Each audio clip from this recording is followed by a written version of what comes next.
Welcome to the School of Love, the place where miracles are normal.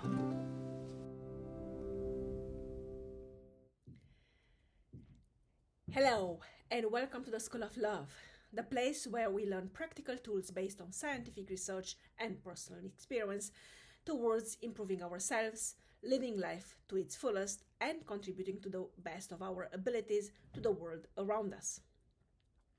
I am Dr. Maria Grajdian, and I'm a professor of media studies and anthropology at Hiroshima University. In my free time, I am doing my best to guide you in building up a life of contentment, joy, and fulfillment while applying lessons learned in school to overcome the difficulties, challenges, and insecurities of the real world. In today's video, I talk about what I call enlightened masculinity and the emergence of a new identification model, which might be labeled enlightened masculinity. So enlightened masculinity, the way I understand it, is so to say, and for lack of a better syntagm, the counterpart to empowered femininity. In this video, I'll talk a little bit about the main challenges in observing and conceptualizing enlightened masculinity. By the end of this video, you will have a clear image of the road ahead in terms of gender formulation and redistribution, and of the ways in which we, both individually and collectively, can contribute to a smoother development of gender depolarization. But now, first things first, that is, two disclaimers. The first disclaimer serves to strongly emphasize the fact that this YouTube channel, The School of Love, is not part of my educational and research activities at Hiroshima University. It is nonetheless part of my privilege, joy, and sense of duty to propagate and implement knowledge, information, as well as motivation and inspiration outside the limited framework of academic endeavors. Together, we can build up a better tomorrow for as many of us as possible. The second disclaimer relates to the fact that I am a trained musician and musicologist, not a psychologist, therapist, or counselor.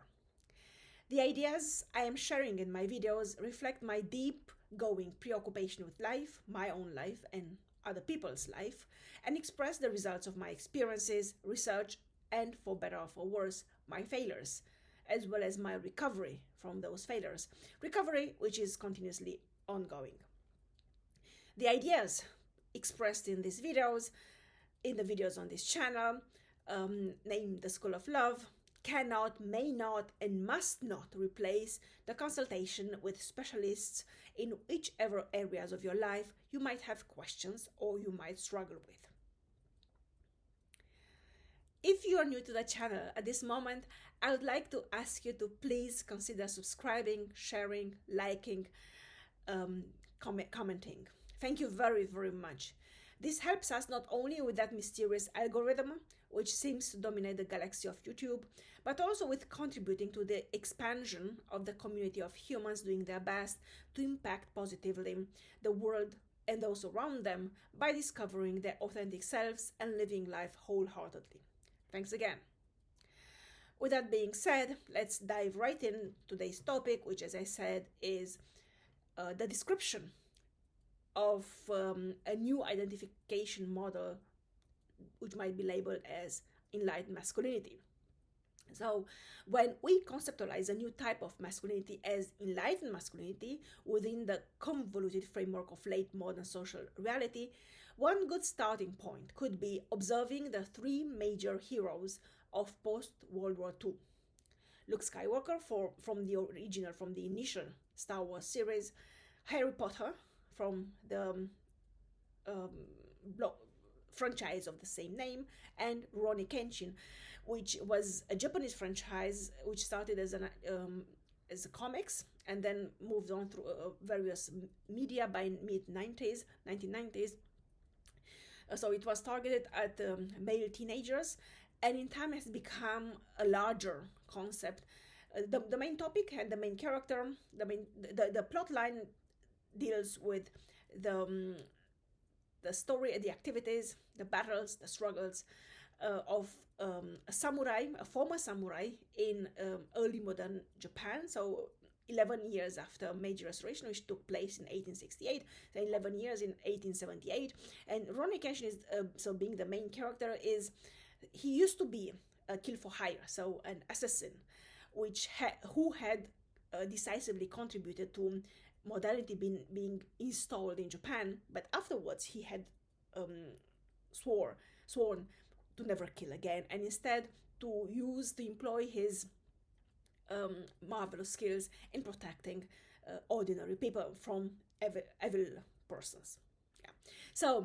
And these three emergent prototypes of healthy masculinity, in my opinion, they describe or they represent three healthy prototypes of emergent masculinity, of this enlightened masculinity. And why it is so important is because each of them, while they're based on classical prototypes of masculinity, so what we call nowadays toxic masculinity, actually they offer very valid alternatives to that classic prototype.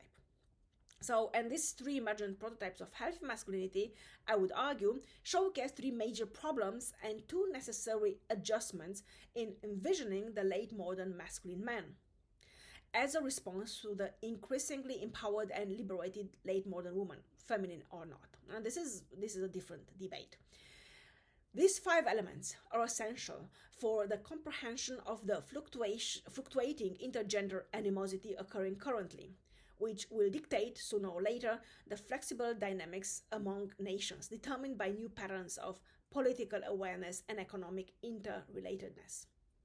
So, when we talk about gender representation and gender identification, it's very important to understand that gender is the most fundamental way in which each of us identify him or herself. So before we understand that what the concept of nationality, of mother tongue and so on, we know I am a boy or I am a girl. These are the very fundamental identification patterns. So the first problem related to so-called enlightened masculinity refers to the questioning of the traditional image of an almighty invincible hero who challenges and eventually defeats the irreversibility of death.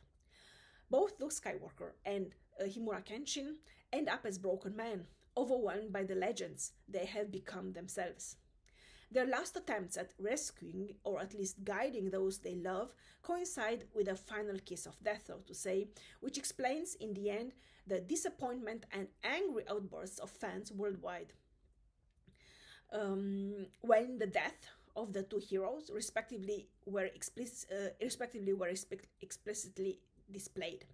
With their death, a whole era of male entitlement and invincibility goes to an abrupt, though foreseeable, end. This is what Michael Kimmel calls aggrieved entitlement, as a reaction to the dissolution of the masculine hegemony, which transcends death itself. Instead, the masculine hegemony is disintegrated by the fragmentation of the social narrative into a multitude of possible life trajectories, dispersed over multiple layers of the social fabric and accessible to a plurality of actors.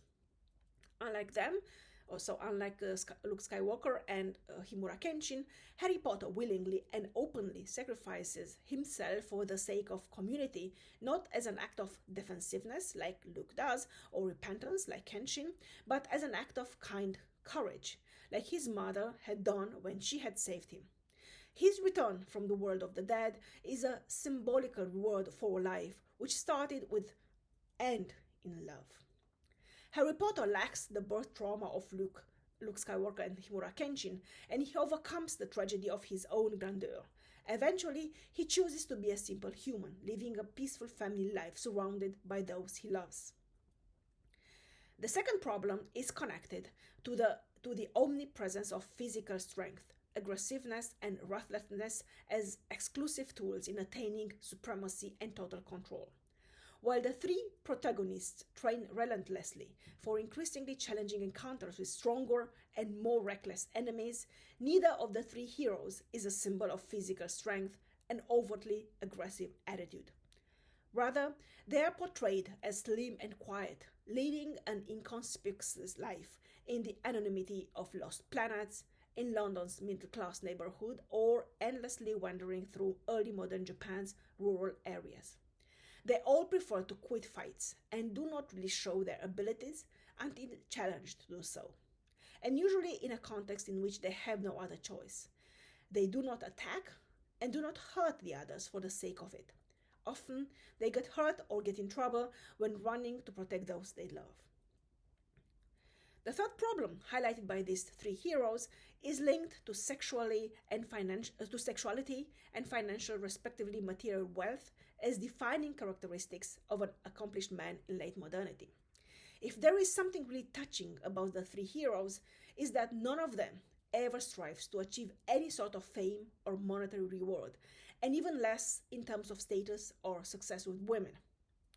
They wear clothes typical for the group they are part of, Jedi garments, wizard cloaks, samurai's hakama outfit, and their accommodation is always frugal. None of them is flattered by the attention they receive, either as a consequence of their own acts or as part of their family heritage. And when they can, they retreat in the solitude of their self-chosen spaces or in the warmth of their friends' circle. The same goes for financial gain. They understand it is part of life, but they neither chase it nor regard it as something to be pursued in itself. It is important to note that precisely these three levels, questioned both by the protagonist and by the narrative lines of the three franchises, have been at the very core of the modernity project, as it has been carried for the past 450 or 500 years. The almighty invincibility, which can overcome all difficulties, even death, resulting in the obsessive preoccupation with health improvement, anti-aging, and life extension, the main reason for overpopulation. Secondly, physical strength as a prerequisite for mental strength, aggressiveness, and ruthlessness, which are exclusive tools in attaining supremacy and control. Hence, the permanent drive for more technological development and territorial expansion in the quest for nature resources and labor force, the two main reasons behind interminable wars and ecological calamities. And thirdly, unlimited sexuality and financial as well as material wealth are openly promoted as ultimate symbols of enlightenment and progress, with those possessing them being regarded as entitled to perform publicly and to represent the general demographics, which is the main reason for the moral and ethical decay of the population, chillingly reminiscent of Aldous Huxley's Brave New World. However, there are two possible adjustments which can be made for a resolution of this situation. The first necessary adjustment for the construction of a healthy model of masculinity, deeply resonating with concurrent models of femininity, the imminent reconsideration of vulnerability as the ability to feel, understand, accept, respect, and show emotions. Vulnerability must be taught within the process of progressing from childhood to adolescence to young adulthood through the challenges of life. Deep down in the mastery Luke, Harry, and Kenshin achieve, there is a profound connection with their own innermost self. This connection has to be learned and trusted. Sometimes it is scary because it contains negative energies and painful scars, but this must be revealed and confronted as well before they turn into existential monsters. In return, delving into oneself through the openness enabled by this connection through vulnerability brings to light incredible joys and beauties, transformed by the ability to live life at its fullest in here and now with honesty and pride and dignity. It is this connection through vulnerability that Luke, Harry, Kenshin are slowly crafting, and in spite of all failures, they forge a clear sense of self, which eventually leads to higher levels of awareness and compassion. Even if, in the end, Luke and Kenshin end up as defeated, lonely warriors, and Harry turns out to keep on living an ordinary family life, they serve as human models of humility, commitment, and the will to love.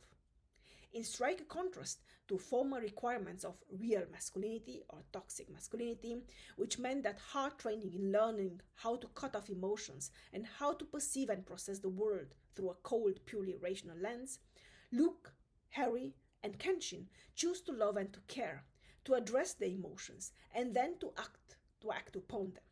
Eventually, love is the secret tool they all employ, and it is the presence or the absence of love which makes the difference between fulfilling one's destiny or failing it. The second necessary adjustment is the acquiring of the power to acknowledge and respect the others, friends, family, enemies, in their radical otherness. This leads to carving one's path through life and advancing on it not as a loner wolf, but as a social loving human being.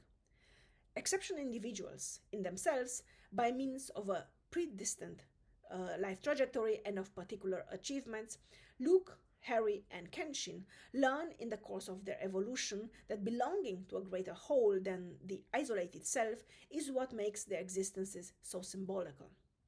With conflicts and controversial opinions comes growth and the enhancement of one's worldview, as well as that warm feeling of safely relying on the old adage of back to back in times of hardship and face to face in time of joy.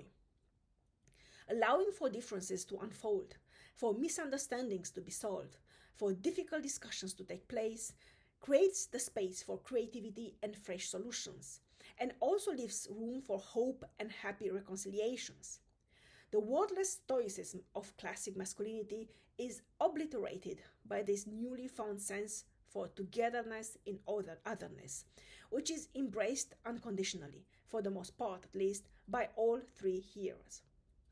By turning towards the others, Luke, Harry, and Kenshin learn to watch within themselves more tenderly and more compassionately, and to approach the challenges of life with patience and insight, rather than with impatience and fear. In doing so, they reflect the modernity's teachings about progress and excellence, and undermine them by proposing in pragmatic terms an alternative way of dealing with problems focused on integrity, warmth, and harmony. That would be for today from my part. Thank you very much for joining me today, and I'm looking forward to welcoming you very soon again. Love and peace to you all.